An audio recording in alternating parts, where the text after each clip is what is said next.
Have you ever been really, really hungry? I mean, starving. I mean, how do you act when you're in that situation, when you're really, really, really hungry? I mean, you go looking, you go searching, right? There's a sense of desperation in you.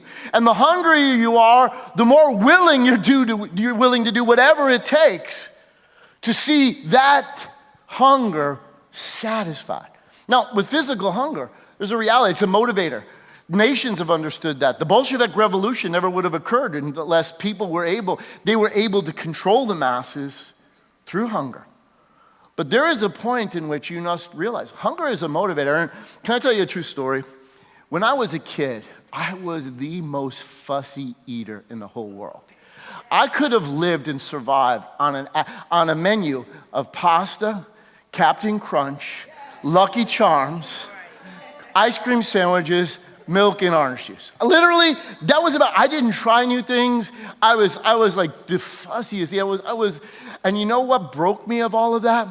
At 17, I moved out of my house to go to college on my own, had no support, so I had to, there weren't that many scholarships available for soccer. I went to play ball in school, okay? So I had to work, I played full time, I went to school full time. And so as a college student with no money, okay, starvation will change your appetite. I went to the original, they used to have a place called Edwards Food Warehouse, and literally it was a warehouse. They used to cut the boxes open. You used to be able to buy 5 Kraft macaroni and cheese for $1. Okay, I used to eat that with ketchup on it. I mean, literally. And here's the scoop. There was a woman that lived down the hall. My best friend and I had an off-campus apartment, okay? It was all we could afford. We were working hard just to make it in that end. So there was a woman that lived down the hall from us, a single mom that had 2 kids. We made a deal with her. We would watch her kids for us because she would cook. Now, I will tell you this, she wasn't a gourmet, she wasn't a good cook, but when you're starving, anything looks good. And I was like, yes, it's food, yes. So hunger will change your appetites on those fronts. And so guys, it's exciting. We've been in a series, welcome to the 3rd installment of Revolution. We've been talking about a subject, and this is really, I've been telling you, this series is a prophetic series, meaning I really need you to hear what the Spirit is saying to you. Because I want to stir something in you today that's so important, it's so essential, because we're talking about a subject that's near and dear to my heart. A lot of people talk about it, but they're not necessarily all that aware or knowledgeable of what it really is. We're talking about the subject of revival. And in revival, I read this definition to you before, but Arthur Wallace, one of my favorite authors on the subject, I'd say he was an expert on it. He said this: a revival is a divine intervention in the ordinary course of spiritual things.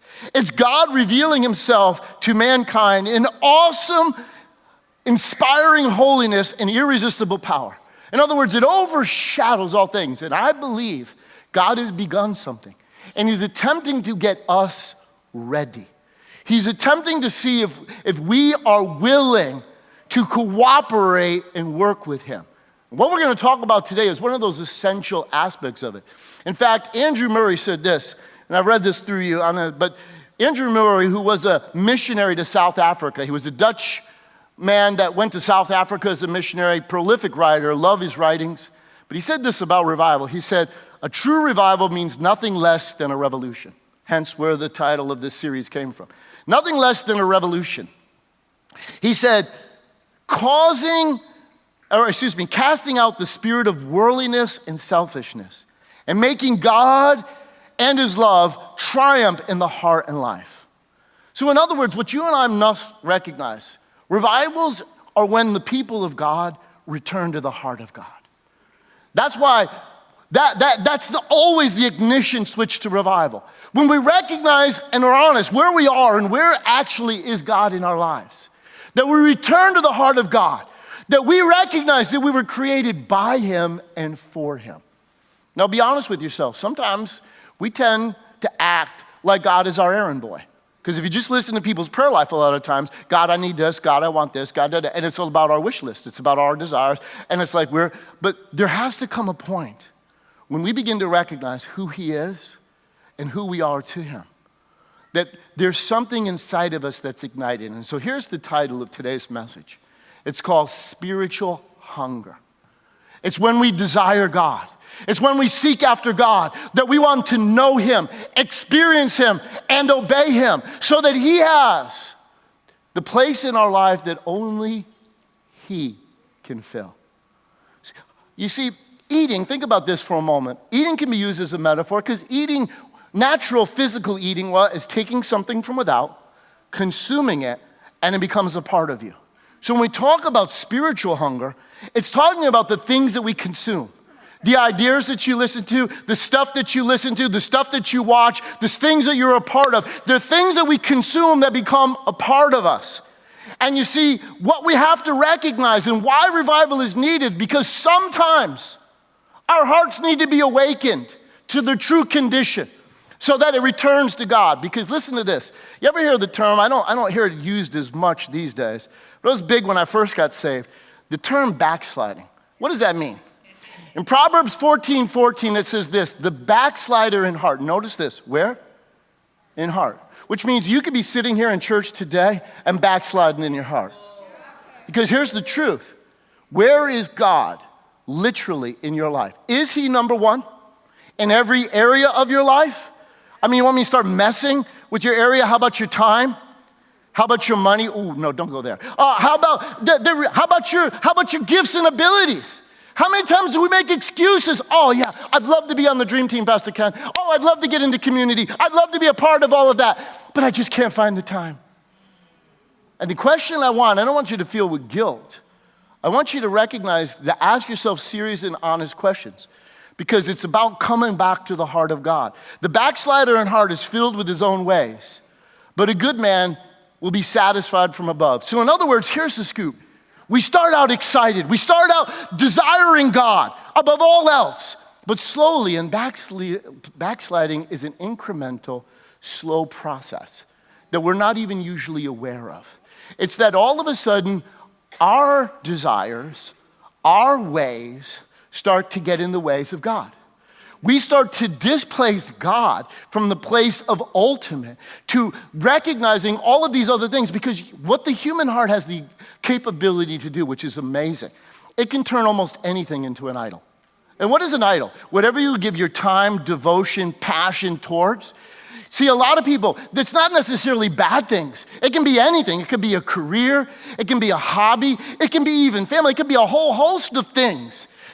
Because the question is not that they're bad. It's that if it displaces God, then it's gone too far. And how many times do we have great intentions? We want to do great things. We want God to use our lives, but we have a million excuses. And all I'm asking him to say is, where is our passions? What's filled our hearts? Where are the things that have gotten in the way? You know, whether it's our social media feeds, our TV watching, all the rest, and none of the things necessarily, things are not necessarily bad in themselves, but if they displace the place that only God deserves to sit, then you got to be willing to remove it. I mean, have you ever been invited to go over someplace to eat? Okay? And maybe you're like me, maybe sometimes, I've had invitations to dinner and then I was feeling a little bit hungry and so I cheated. I had something to eat beforehand, okay? And then you show up and you're not really all that hungry anymore, okay? Why? Because you can't, if you eat something, then you won't, have you ever, listen, if you may be married, here's the scoop, and maybe you've never drawn the lines, so you go to both, in-laws places, like on Thanksgiving, you can't say no to one, so you go to both. So you go and eat at one person's house, then you show up at the other person, you gotta put it on, because you ain't hungry, okay? You're taking the no thank you helpings, but you wanna be polite. But you know as well as I do, when you're hungry, you want it. You'll do whatever, because hungry people, what I learned in college, okay? Hungry people are not fussy. Hungry people are not sitting there, well, the music isn't quite like what I wanted. I wish they sang that. It's not about choosing my preferences and my want. When you're hungry, you're gonna consume what is given to you. Because why? Because only God can satisfy our heart. That's what we have to understand. Hunger for God is a pursuit after God. And there's something, because listen to me, here's the point. You can't be spiritually hungry if you're full of worldly endeavors. John said it this way, because God considers when you have other passions, other loves, sometimes things that get in the way of your relationship with God. How many times have I talked to people? Oh, Pastor Ken, oh man, I want to have a devotional life. Oh, I want to be involved in this. I just can't find the time. And the reality is, what has gotten in the way? That's all I'm asking you is, where's your heart? Where is it? Is God the number one passion and pursuit of our heart? Because whatever's gotten in the way, you know how God views it? He looks at it like adultery. I didn't say that. James, Jesus' half brother, said it. He said, the things of the world, they're not of the Father. John said it that way. It's not of the Father. Well, it's all that's in the world, the lust of the eyes, the lust of the flesh, the pride of life. How many times have people turned career into an idol? Oh, no, I can't right now. Oh, someday I'll get to that. Oh, yeah, I would love to be, I'd love for God to use my life. Someday. You don't control the days of your life. Only God in heaven does. And so you can't be hungry for God if you're full of the things of the world. That's where we have to be honest. But here's a principle that I want you to understand. Because it's something that God moves and motivates. It moves the hand of God. Because listen to me. When you ask, where are my passions? What am I excited for? What am I hungry for? What am I really pursuing? What's got my attention? There's a principle that we need to understand in Scripture. Matthew 5:6, Jesus said these words, blessed are those who hunger and thirst for righteousness, for they shall be filled. That is a spiritual law. There is a principle in Scripture. The Bible says, seek God. Jesus said, everyone who seeks will find. Everyone who knocks at the door, it will be open to them. But you see, you knock once and, oh, no, it didn't open right away. So you go on to your next pursuit. And how many times have we missed God? Because we're just impatient. We're distracted. We let other things come in to fill that void that only God himself can fill. But there's a principle, because God said, if you seek me, this is what he told Jeremiah the prophet in Jeremiah 29. He said, if you seek me, you will find me if you search for me with all your heart. Give me everything, because only I deserve to be number one in your heart. Do you ever realize the Bible says God is jealous? No, it's not like the jealousy of your girlfriend because of the guy you're with. No, it's not that. God's jealousy is this. When other things pull you away from him, you cannot be who he designed and created you to be. God knows that you've been ripped off, that your full potential can never be met. And God is jealous for that, because God loves us. God has a plan for our lives, and he doesn't want to compete with other things. But you have a will, you have a purpose, you have a decision. You choose what comes first. Nobody can choose that for you. And only God, when God is. But here's the principle that you need to understand. When you're hungry, you will be filled. Psalm 107, I love this. It says, God fills the longing soul. God satisfies the hungry soul with good things. See, that's the difference. What the enemy tries to do. Anybody ever see the movie, The Chronicles of Narnia? It's a great book series. But when the young boy got first into Narnia, the wicked queen that had controlled it, okay, the white witch, okay, what did she tempt him with? Turkish delights. In other words, sweeties. And how many times has the enemy came to you with things that promise you stuff it cannot fulfill? The enemy wants you to eat this banquet of the world, but it leaves you in the end hungry, desperate, longing, and addicted. See, the enemy, the way he takes you, will always take your life in a spiral down. If you're honest about it, when you get away from God, what you think was going to fulfill you will end up leaving you ripped off, leaving you empty. In fact, regrets. I've never met somebody that told me, you know, Pastor Ken, I have walked faithfully with God all my life, and I regret that. No, what I hear regrets are, oh, I wish I hadn't done this. I wish I hadn't listened to these people. I wish I hadn't gone this way, because I wasted years of my life, and it didn't produce. It didn't. Now I'm broke. Now I'm divorced. Now I'm this. Now I'm that. And God's like, come to me, all who labor and are heavy laden, and I alone can give you rest. Jesus offers to restore because only he can satisfy the longings of the human heart. The enemy uses temptations to pull you away with things that ultimately he can't deliver on the promises of what he said. And so in essence, it's a principle. What does spiritual hunger look like? Look at this, Psalm 42 and verse 1. It says, as the deer pants for the streams of water, so my soul pants for you, my God. My soul thirsts for God, for the living God. When can I go and meet with God? See, when I was first saved, I was so hungry for God. That's why guys, this series is more for me than I hope and all of you are blessed by it. I'm talking to myself. Because when I first got saved, I wanted to know God. Nobody told me to do this. Nobody asked me to do it. And in fact, I never told anybody. So I kind of lose my reward by telling all of you. But listen, I was so hungry for God. I used to rent hotel rooms and just go away for a weekend and pray. I wanted to know God. In fact, my friends that are my lifelong friends, we sought God together. Us having a good time, we were so desperate. My best friend and I were so desperate. His family had a home in Norwalk that had been sealed up for 7 years. It was his grandparents' home. His uncles and his dad, they had rented it out. And the last person they rented it to, it's so disgusting. They had like 23 or 25 cats. And they had gone to the bathroom, peed all over the floors. We were so hungry for God, we broke into that house. We used to go there every day and lay on the floors and seek God because I was hungry for God. See, when you're hungry for God, the conditions, I don't know about the music today. I don't know about it's raining today. I'm not sure I want to venture out. No, there has to be a point when your soul longs for God, that only God can satisfy you, that you seek him in that respect. But look, you ever wonder why God called him a man after my own heart? Listen to what David wrote. This is hunger. This is spiritual hunger. In Psalm 63, David, listen to me. David wasn't a perfect man. That's what I love about the Bible. It's so honest. You know what? We all make mistakes. We all fall. We all sin. But guess what? You can run to the heart of God. That's what David began to understand. And look at what David wrote. In Psalm 63 and verse 1, you, God, are my God. Earnestly I seek you. I thirst for you. My whole being longs for you. When was the last time you could say that about yourself?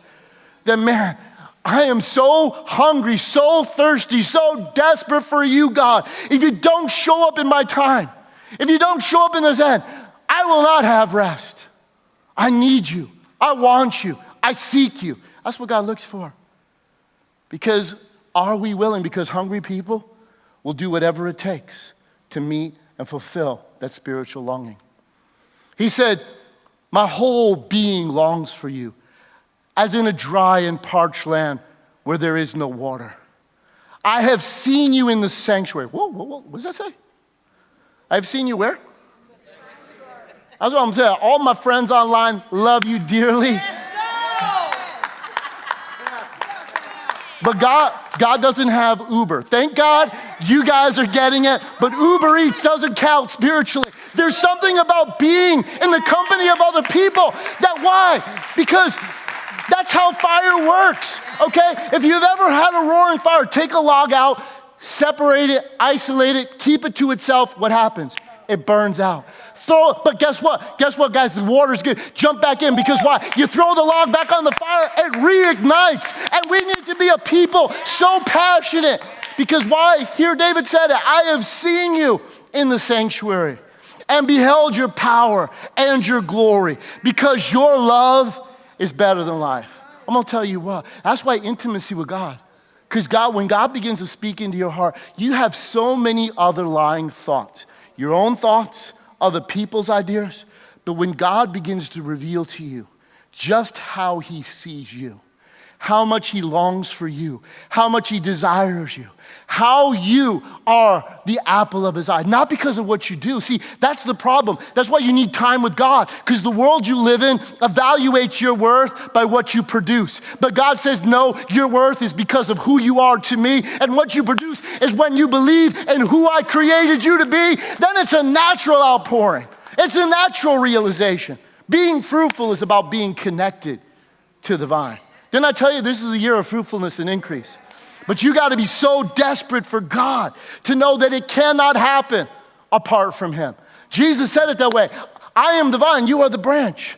Apart from me, you can do nothing. Why do we think, how many times have we listened to the lie in our head that says, oh, God will understand. God loves me. You know, I got to go. I need, it's only for a season. I told one of my friends, preaching, I was at a conference this week. Got inspired, it was great.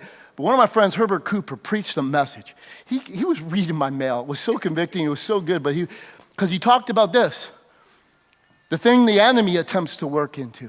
And I said to him, dude, he said, you know what? This idea that it's only for a season. And my wife heard me say that for so many years. I get into this busyness, because you know what? Even ministry can become an idol.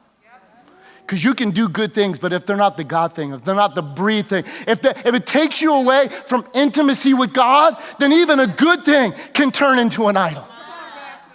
And I'd say, only for a season? No, that's a lie of the enemy. He says, because your love is better than life, my lips will glorify you. I will praise you as long as I live. See, let me tell you that. Spiritual hunger is revealed in what happens on Sunday morning. Because coming in this place, until you surrender, until you stop looking around what everybody else is, when you stop evaluating the music, whether or not you like it. But music is only a medium that our heart can express its desire, its longing, its passion for Almighty God. Because true worship is an act of the heart. It's when you're willing to say, you know what, God, you matter more to me than anything. I love you. I express myself to you. I don't care what anybody else thinks. Because why? Worship is always to an audience of one. It's only to God. I will praise you as long as I live. And in your name, I will lift up my hands. I will be fully satisfied as with the richest of foods. With singing my lips, my mouth will praise you. On my bed, I will remember you. See, when you're hungry, you think about it all the time. Anybody who's ever been hungry? Okay, you be thinking about it all the time, all right? You're hungry for God, you can't get him out of your thoughts. You long for the opportunities to connection, communion. On my bed, I will remember you. I will think of you through the watches of the night, because you are my help. I sing in the shadow of your wings. I cling to you. Your right hand upholds me. See, spiritual hunger can only be satisfied by intimate communion with God. In other words, there has to be a place when God matters to you more than anything else, that whatever it takes, I don't know your schedule. I mean, when I was first born again, you can't follow someone else's pattern. Okay? When I was first born again, I was not a morning person. I was a night person. In fact, I had trouble recognizing that tomorrow was coming. So my best time to pray was at night. But I heard all these preachers talking about, oh, you got to pray in the morning. And I used to get up early in the morning and fall asleep on God. Yeah, I'm telling off on myself. I felt so guilty until I recognized, no, I got to find the rhythms. I'm going to give God my best. So when am I at my optimal? When am I at my best? That's the time in my calendar that now. So I became a morning person when children were born. Because guess what? When everybody else in the house is sleeping, I don't have to worry about being interrupted by anybody. So I get up every morning, somewhere between 5 and 6 a.m. in the morning. Usually, between around 5:30 or so, I'm up. That's my time of intimacy. That's my time of communion with God. That's my time of that's my time. It's my lifeline. That's when I recognize without you, I can do nothing. I was created by you and for you, so what do you want to do? See, intimate communion with God is the only thing that can satisfy the human soul. And when it becomes that way, spiritual hunger unites human hearts with the will and desires of God. See, when you begin to place God at that place of firsts, when he's the one you love above all else, there's an intimacy that God imparts to the people who have his heart. You see, just like a child is born when two people in love come together in holy matrimony, the act of marriage, y'all know what I'm talking about? Okay? And in case I have to be clear, sex is only for marriage, okay? But in that position, why? Because life is designed to come out of it. The primary purpose for sex is for life to come into the earth. Nobody's told you that. Let me be your best friend. That's how God designed it, okay?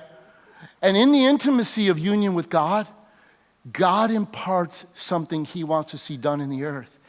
And it's registered in the soul, in the heart of a human, of what God says is possible. Something is conceived, something that God wants to happen. Because when your heart and God's heart become intertwined, you become one.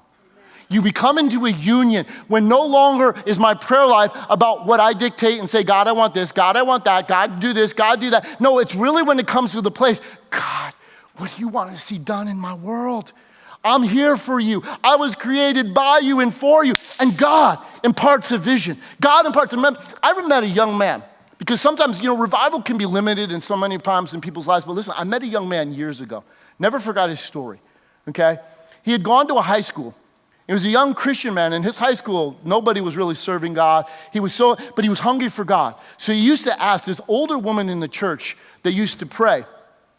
He asked her if he could meet her in the morning. So he used to go to her home at 5 a.m. in the morning so they could pray together for an hour. And he began to pray about his school. Not right now, Lord. Okay. SOS is going off on my what? But listen to me. Listen. So he used to meet and pray. And all of a sudden, God would put, as he was praying for his school, God would put the face of someone before him at his school, and he knew that day, go and talk to them. By the end of that school time, somewhere around 80% of his high school had come to know Jesus. In fact, his high school, the administration of his high school granted him so much favor because all they could recognize and know, vandalism was down, crime was down, grades were up, people were more polite than ever. Something was happening. They gave this kid the opportunity. They had a student assembly. He passed out Bibles. See, nothing is impossible when God is involved. See, something gets conceived in the human heart. God is still God. He doesn't change. But God meets us at the place of spiritual hunger when our hearts become one with him. Because listen to me. Spiritually hungry people are driven by a sense of holy desperation. What do I mean by that? Holy desperation.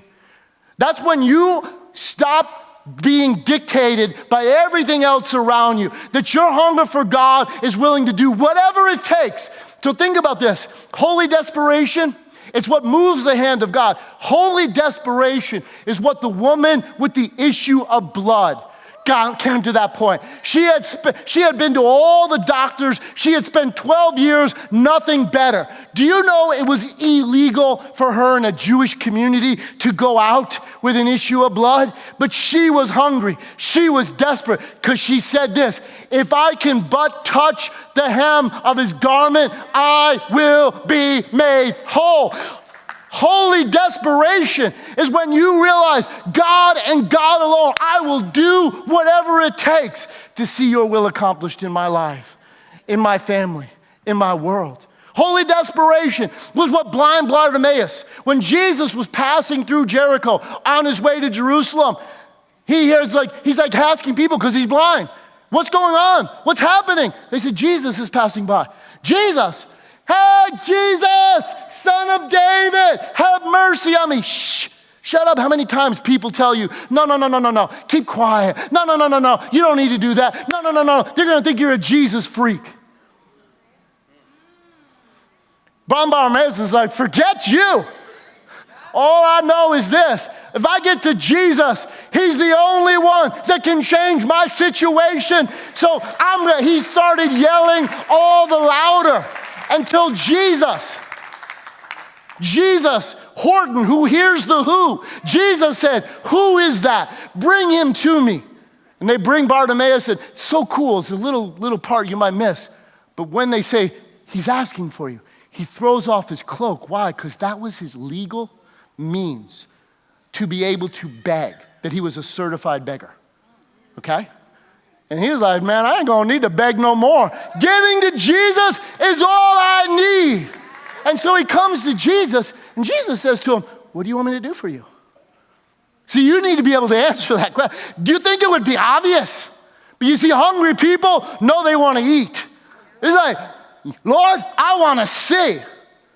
He said, according to your faith, be it done unto you. Holy desperation moves the hand of God. You stop caring about what anybody else thinks. You stop thinking about all the rest of the reasons and rationales and excuses that you make not to do what God said do. When you get hungry enough, you'll do whatever it takes. And in that moment, God's power can be released. In fact, holy desperation, a man, William J. Seymour, the black man that was responsible for bringing the Pentecostal revival to Azusa Street, okay? He had been a part of William Parnham's Bible school in Houston. He had heard, because in that Bible school, God began the restoration of the baptism of the Holy Spirit to the church. And he heard about it. He had a hunger. He had a longing. This man was so hungry for God. Listen to me. He used to pray 5 hours a day. You say, well, how is that even possible? You ever meet a man from Korea named Paul Youngi Cho? A man who used to pray like that. But listen to me. Listen. John G. Lake told this testimony. He said, never seen a man more hungry for God. And he wanted desperately. He had given his whole heart to God, but he wanted the baptism of the Holy Spirit. He got invited to go to Los Angeles to preach at a church. He goes, I'm going to teach everything that God's given me. But he was so hungry because he hadn't yet received the baptism of the Holy Spirit.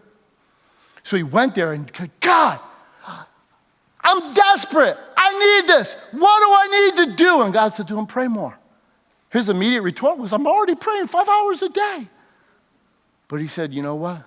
He upped his prayer time to 7 hours a day. John G. Lake said, I've never met a man in my life that was more hungry for God, and never a man that was more filled with God. Because when that man got filled, the very presence of God so emanated into that man, when he would preach, people would shake. The presence and power and glory of God, the revival that God began in Azusa Street went all over the world. Why? Because one desperate, hungry, longing soul would not cease until they were, because the biblical principle, this is a law. It doesn't, you can't stop it. Hungry people will be filled.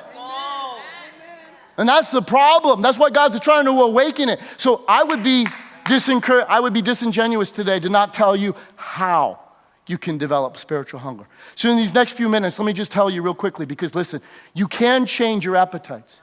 Okay, when I was first a Christian, okay, I had horrible eating habits, okay? Horrible.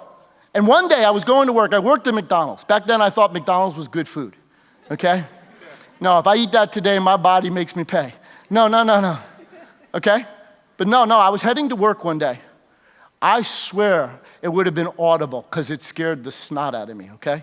I heard God say, do you not know that your body is the temple of my spirit?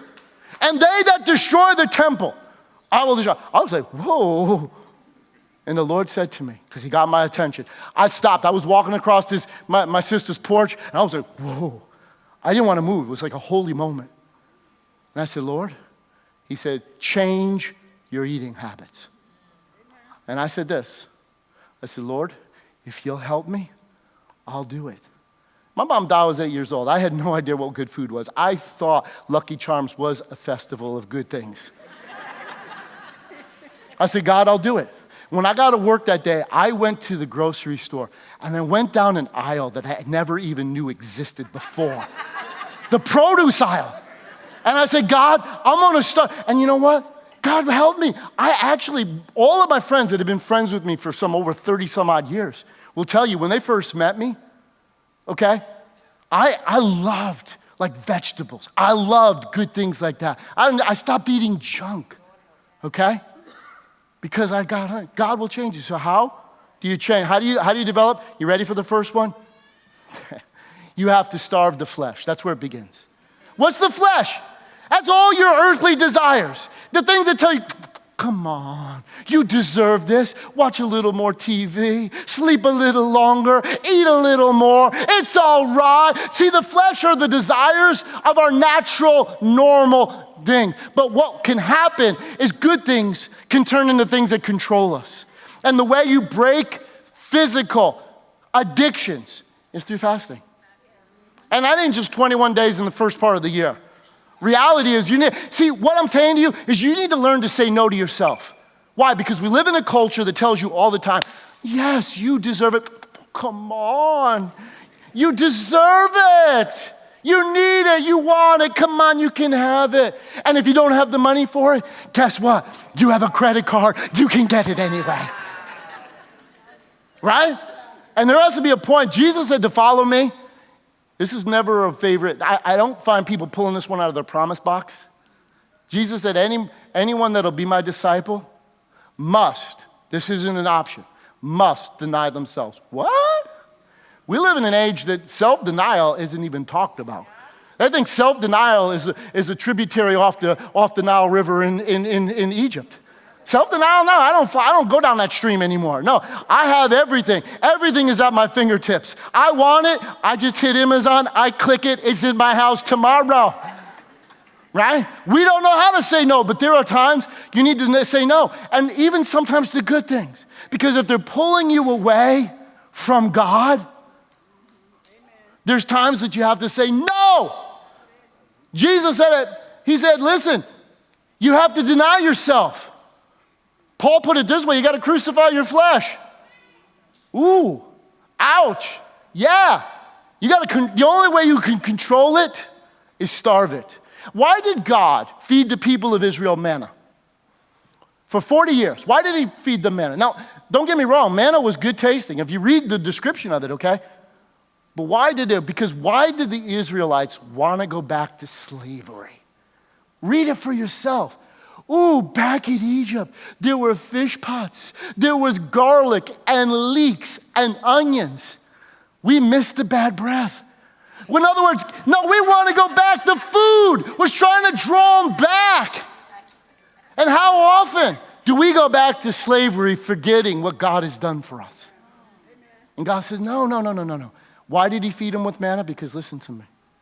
Because man needed to know that we don't live by bread alone, but by every word that proceedeth out of the mouth of God. Manna meant that you had to learn to follow the instructions of God. In other words, if you sleep in, you're not going to eat because it only showed up early in the morning. You're going hungry that day. So you're definitely going to get up the next morning, okay? Or if you try to stow away stuff, okay, I'm not getting up tomorrow. I'm going to just grab more and hold it overnight. It would corrupt. It would go bad. No, the people needed to learn to follow God. Why? Because he was leading them to the promised land. He was leading them into a place where they would face difficulties and challenges, and they had to rely on what God said, not what they thought, not what their plans were, because their victory was all tied up into who God is. Doing what God says is what brings victory. Doing what God says is where his power is revealed in our lives. The Israelites couldn't beat those nations on their own. It was because of God. And guess what? You can't defeat the things that control you on your own. You need God. Second reality, listen to me, is that what? It starts by starving the flesh, but it exposes the palate to new tastes and appetites. They're formed by awareness. Think about this. How many things in your life you were content and satisfied until you saw something that somebody else had, then you had to have it. It created a hunger, right? Oh, I want that. I gotta have that.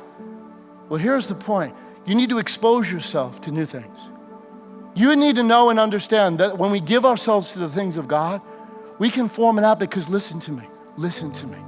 When you experience God, not intellectually, when you have an encounter with God, it awakens the human heart to wanting more. Like the old Lay's potato chip commercial, one ain't never enough. You're hungry for God. You're gonna do whatever. You wanna see him move in your life. Something inside of you stirs. There's a hunger in you to want more of God. And he's willing to satisfy the hungry soul. But you have to expose yourself. You have to build a new appetite. That's why Psalm says it this way, taste and see that the Lord is good. See, God says, you can experience me. Taste and see that I am good. Thirdly, listen to me. Thirdly is this. It increases by knowledge of what's come before. That's why I read all the time. What God has done in other generations, God can do today. God is not, that's one of my prayers. Listen to me. The Bible says God is, when Moses said, what do I say is your name? Yahweh, which means what? I am that I am. In other words, God is always present tense. Whatever he's done in the past, he can do again in our day. But he's looking for someone that's hungry enough, someone that's desirous enough, someone who's willing to pay the price, someone who's willing to say, God, here am I. I'm hungry, I'm desperate, I want to see you. Do what only you can do for my family. Do what only you can do for my community. Do what only you can do for my world. Lord, I'm going to seek you. I want to find you in that place to see you do in this generation. That was the prayer of the prophet Habakkuk. Look at what he said. Habakkuk 3:1 says, a prayer of the prophet Habakkuk according to Sigagoth. O Lord, I heard of your renown and I stand in awe. O Lord, of your work. In other words, listen, I've heard what you did in the past. Now, what does he say? And in our time, revive it. In our own time, make it known. God, if you did it before, you can do it again. What you hear about what God's done in the past, God can do it again because he is the great I am. He's not the I was, not the I'm gonna be. That's when a people become so one with God that nothing is impossible. Because with God, all things are possible. And it grows through longing and desperation. It grows that way. In fact, one of the people that inspired me, I have his journal, David Brainerd was the son-in-law of Jonathan Edwards. Now, you may not know much about church history, but the first Great Awakening here in America in the 1700s, Jonathan Edwards, right here in Connecticut, Enfield, Connecticut, God began to move, okay? And it led this whole nation into a spiritual awakening. But his son-in-law, David Brainerd, was so burdened. God put a burden in his heart to reach the Appalachian Indians. And so he gave his life to that, okay? But the problem was, back in the 1700s, there weren't roads. These people were in abject poverty, more than I can even begin to explain, and there was a language barrier. But he was burdened to reach them. His heart longed for them because God longed for them. He became one with the purposes of God. And in his journal, he tells stories. This is just one of them. One community, one village, he found because there was drunkenness, there was paganism, there was all this craziness, and nobody understood him. He was given his heart, and so he became so burdened that he went out. It was snowing at that time, but he needed to get alone with God, went out into the snow and began to pray. He has no long because he got lost in a spirit of prayer. When he had come out of that end, 4-foot circumference all around him, the snow was melted. He's coughing blood because he dealt with tuberculosis. But the Lord said to him, get up and go. As he entered into the village, his own diary tells this story, that as he entered the village, it was like a rushing wind began to blow. And all of these Indians that were once rejecting and not wanting to hear, all of a sudden, now, men and women were falling to the ground, all burdened by the condition of their soul. By evening of that day, almost the entirety of that village came to Christ. See, God is never at a loss of being able to do whatever is needed. He just needs a willing vessel. Listen to me. He needs a hungry soul that he can fill. Because when you become so full of God, it changes everything else around you. When God is emanating through your life, when you are so full of him, when his purposes are your purposes, when you begin to care about people like he cares about people. See, that's why revival isn't about church just experiencing some new thing, just having our own thrills met. Well, it's when we become burdened to reach a community, to reach a group of people that we've been unsuccessful. God, we need more of you. So revive us so we can be the channel of your hope to a world desperately in need. Hungry people, here's the scoop. When God has hungry people, it's a spiritual law. They will be filled.